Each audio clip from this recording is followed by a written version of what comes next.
Hello students, आज की video में हम द रिबेल पोएम की समरी करेंगे। इससे पहले हमने लाइन टू लाइन ट्रांसलेशन की थी इसी पोएम की, और स्टैंजास की एक्सप्लेनेशन पर भी मैंने एक वीडियो बनाई। इन दोनों वीडियोस की लिंक जो है इसी लेक्चर की डिस्क्रिप्शन में मौजूद है, आप चाहें तो देख सकते हैं। तो let's start the summary of this poem. In this poem, the poet gives us the view, habits and manners of young man who is different from the other people in every matter. यहाँ पर जो writer है ना, वो हमें ऐसे लोगों के बारे में, उनकी आदतें और ऐसे नौजवानों के बारे में बताएंगे और उनकी आदतों के बारे में बताएंगे जिसमें उनके व्यूज़ जो हैं वो दूसरे लोगों से डिफरेंट होते हैं हर मामले में। ठीक है। Such a young man is called a rebel. ऐसे लोगों को कहते हैं रिबेल, यानी कि बागी, by the poet. The rebel tries to assert his individuality everywhere. बागी हर जगह पर अपनी इनफरादियत मनवाने के लिए कोशिश करता है। वो कहता है कि उसकी जो इनफरादी ख्वाहिशें हैं ना, इनफरादी बातें जो सबसे मुख्तलिफ हैं, उनको लोग मानना शुरू कर देते हैं और वो इसी कोशिश में लगा रहता है कि वो दूसरी सोसाइटी से डिफरेंट चीज़ें करता रहता है। He is completely different from other people. वो दूसरों से हमेशा मुकम्मल तौर पर मुख्तलिफ रहना पसंद करता है या मुख्तलिफ होता है। For example, he grows long hair when other people have short hair. जब दूसरे लोग जो है छोटे बाल रखते हैं तो ये अपने बालों को लंबा कर देते हैं। ठीक है। When everybody has long hair, जब सोसाइटी में हर बंदा जो है वो लंबे बालों का शौक़ रखने लग जाता है, लंबे बाल रख लेता है, तो रिबेल अपने बालों को छोटा कर लेता है। The rebel cuts his hair short.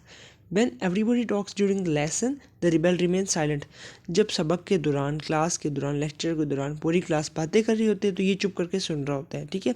When everybody is silent in the class, जब क्लास के अंदर ड्यूरिंग लेक्चर पूरी क्लास साइलेंट होती है, the rebel goes on speaking, तो ये अपनी बातें जारी कर देते हैं। And produces a disturbance in the class, और क्लास में जो है शोर और हल्ला गुल्ला मचा देते हैं।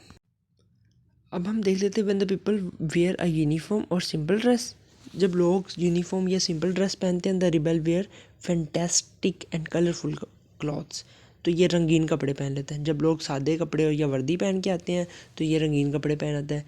When he sits in company of dog lovers, जब वो ऐसे ग्रुप में बैठता है, ऐसी कंपनी में बैठता है जहाँ लोग कुत्ते से मोहब्बत की बातें कर रहे होते हैं। He speak in favour of cats, तो वो बिल्लियों की फेवर में बातें करता है, बिल्लियों से प्यार का इजहार वहाँ कर रहा होता है।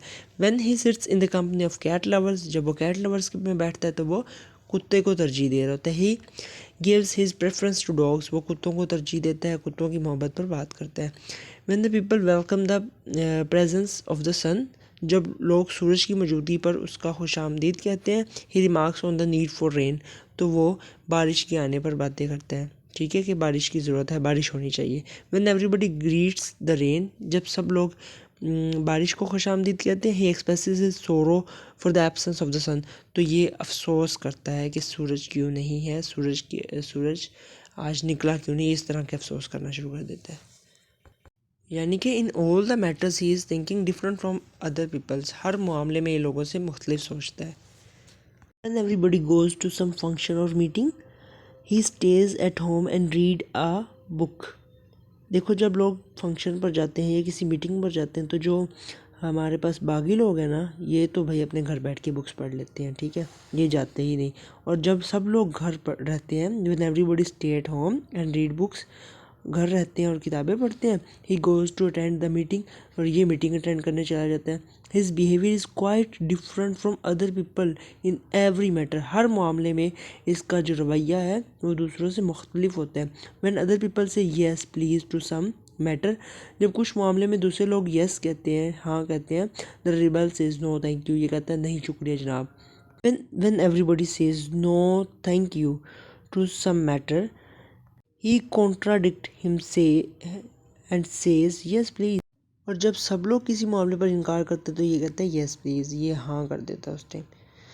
In the end of poem the poet express his liking for the presence of rebel in society, वो ना पसंद करता है इनकी मौजूदगी सोसाइटी में, वो इस चीज़ का इजहार कर रहा है लास्ट टू लाइन्स में।